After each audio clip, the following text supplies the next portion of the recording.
తిథులలో 11వ తిథి ఏకాదశి. ఏకాదశి వ్రతం విశిష్టత పద్మపురాణంలో కనిపిస్తుంది.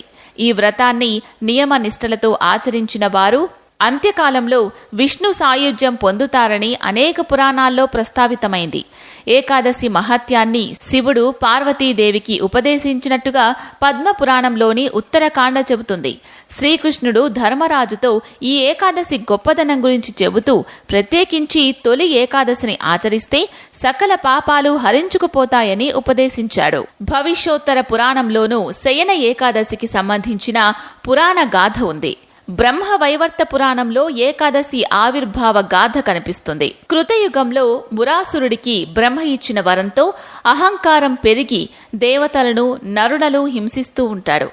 అతడితో యుద్ధం చేసి అలసిపోయిన శ్రీ మహావిష్ణువు ఒక గుహలో విశ్రాంతి తీసుకుంటూ ఉండగా ఆయన శరీరం నుంచి ఒక కన్య ఉద్భవించి మురాసురుడిని సంహరిస్తుంది.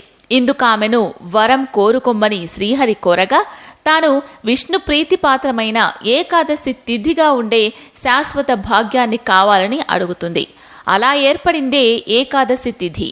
ఈ ఏకాదశి వ్రతాన్ని రుక్మాంగదుడు, అంబరీషుడు, భీష్ముడు తదితర మహాభక్తులు ఆచరించినట్టుగా పురాణ గ్రంథాలు చెబుతున్నాయి. ఈ వ్రత మహాత్యంతో సమస్త పాపాలు, దోషాలు తొలగిపోతాయని స్పష్టం చేస్తున్నాయి. కుచేలుడు ఏకాదశి వ్రతాచరణ కారణంగానే శ్రీకృష్ణ అనుగ్రహంతో సమస్త సంపదలను పొందగలిగాడు అని ఈ భాగవతం చెబుతుంది. ఈ పర్వదినానే గోపద్మ వ్రతం ఆచరిస్తారు. తొలి ఏకాదశి నాడు గోపద్మ వ్రతం చేయడం ఎంతో విశిష్టమైందిగా చెప్తారు.